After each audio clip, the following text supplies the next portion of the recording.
Full Moon sale காலை 9 மணியிலிருந்து இரவு 12 மணி வரை ஜூலை 29 ஒரு நாள் மட்டும். மீசை அப்படிங்கன்னு சொன்னாலே எனக்கு நிறைய பேர் என் முன்னாடி ஞாபகத்துக்கு வந்தாலும் ஒரே மாதிரியான மீசை ஆனால் வேறுபட்ட குணங்கள் கொண்ட 2 பேர் என்னுடைய ஞாபகத்துக்கு வரும். நிச்சயமாக உங்களுக்கும் சரியாக இந்த 2 பேர் ஞாபகத்துக்கு வருவாங்கன்னு நினைக்கிறேன். இந்த மூக்குக்கு கீழே ரொம்ப நீளமாக இல்லாமல் செதுக்கப்பட்ட சின்ன மீசை அப்படின்னு நம்ம கற்பனை பண்ணால் 2 பேருடைய முகம் நமக்கு ஞாபகம் வரும். ஒன்று தன்னுடைய கம்பீரமான அரசாட்சியால் ஜெர்மனியை மட்டும் இல்லாமல் உலகத்தையே தன் காலுக்கு கீழே போட நினைத்த ஹிட்லர். இன்னொன்று நம்ம எல்லாரும் வயிறு வலிக்க சிரிக்க வைத்த சார்லி சாப்ளின். ஒருத்தர் சிரிப்புக்கான நபர், இன்னொருத்தர் நம்ம பார்த்து பயப்படக்கூடிய ஒரு முகத்துக்கான நபர். 2 பேர்கிட்டயும் இருந்தது ஒரே மீசை தான். ஆனால் அந்த ஒரே மீசை ஒரே மாதிரியான விஷயத்த செய்யலை. நம்ம இன்னைக்கு சார்லி சாப்ளின் அப்படின்னு புகழ்பெற்ற நம்ம எல்லாம் சிரிக்க வைத்த ஒரு நடிகரை பற்றி பார்க்க இருக்கிறோம். அவரை பற்றிய கதை இந்த நேரத்துக்கு ஏன் அவசியம் அப்படின்னு யோசிக்கிறீங்களா? எல்லாருக்கும் வாழ்க்கையில் கஷ்டம் இருக்கலாம். ஆனால் கஷ்டமே வாழ்க்கையாகும்போது அதை கடந்து வரக்கூடிய வழி இருக்கு பாருங்க, அது ரொம்ப பெருசு. சார்லி சாப்ளினுடைய வரலாற்றை விட, அவருடைய வாழ்க்கையை விட, அவர் செஞ்ச அற்புதமான நடிப்பு அந்த காட்சிகளை விட எனக்கு ரொம்ப பிடிச்சது என்ன தெரியுமா? அவர் சொன்ன ஒரு 2 வரி. அவர் சொன்னார், நான் எப்போதும் மழையில் நடப்பதற்கு விரும்புவேன், ஏனென்றால் அப்போதுதான் நான் அழுவது யாருக்கும் தெரியாது அப்படின்னு சொன்னார். இவ்வளவு கனமான வரியை சொன்னது யார் தெரியுமா? நம்ம எல்லாம் சிரிக்க வச்ச சார்லி சாப்ளின். ரொம்ப எளிய குடும்பத்தில் பிறந்தவர். அப்பா சின்ன வயசுலேயே தவறிட்டார். அம்மாவும் ரொம்ப சீக்கிரத்தில் மன வளர்ச்சி குன்றி அவங்களும் இவரை விட்டு போயிட்டாங்க.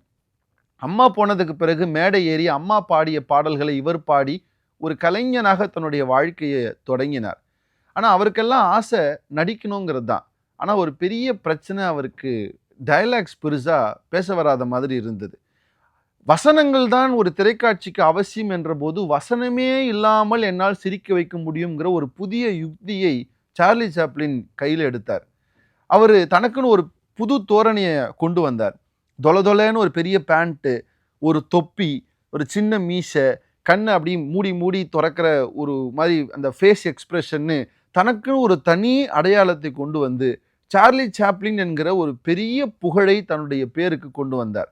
அதை விட பெரிய விஷயம், நான் இப்போ முதல்ல சொன்ன பாருங்க, இவரை மாதிரியே மீசை வச்ச ஹிட்லர், த டிக்டேட்டர் அப்படிங்கிற ஒரு ஹிட்லரை வைத்து ஒரு பெரிய ஒரு திரைக்காட்சி ஒன்று அதில் இவரே நடித்தார். அதுக்கு ஒரு பெரிய எதிர்ப்பு வந்தது. இருந்தாலும் அதை பற்றியெல்லாம் கவலைப்படாமல் அந்த காட்சியை நடிக்கிறேன்னு ஒப்புக்கொண்டு அதை நடித்தார். சாப்ளினுடைய வெற்றிக்கு என்ன காரணம் அப்படின்னு கேட்டிங்கன்னா, அவர் சொல்கிறாரு, நான் ஒரு திரைப்படத்தில் இல்லை ஏதாவது ஒரு சீரியஸில் ஒரே ஒரு காட்சிக்கு என்னை நடிக்க கூப்பிட்டா கூட அந்த ஒரு காட்சி எனக்கு சரியாக வரலன்னா நான் எத்தனை டேக் வேணாலும் எடுக்கிறதுக்கு தயாராக இருப்பேன் அப்படின்னு சொன்னார்.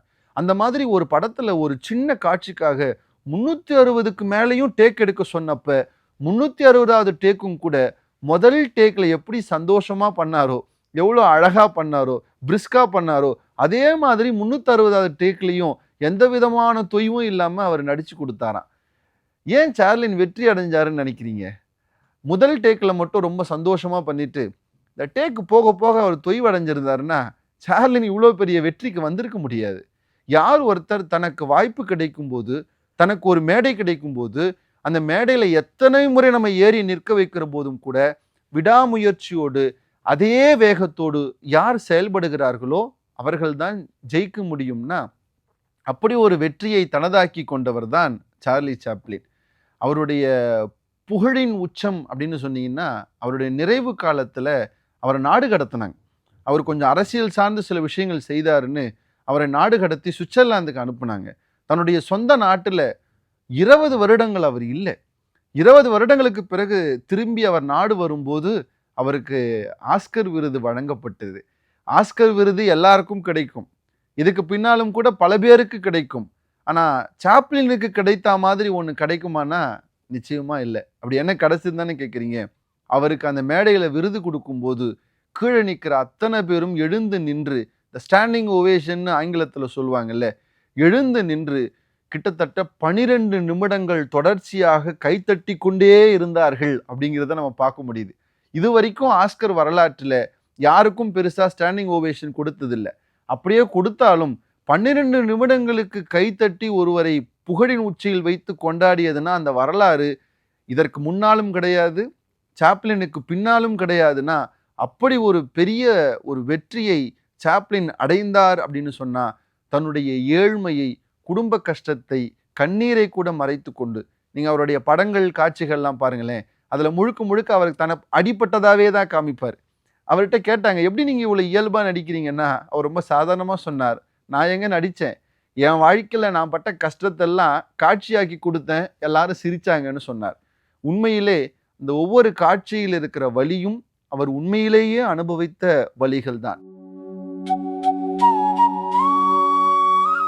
யார் ஒருவர் விடாமுயற்சியோடு சரியான கனவு பாதையிலே ஓடுகிறார்களோ அவர்கள் எல்லோருடைய வலிகளும் அவர்களை பெரிய புகழில் கொண்டு போய் சேர்க்கும் அப்படிங்கிறதுக்கு சார்லி சாப்ளின் ஒரு பெரிய உதாரணம்.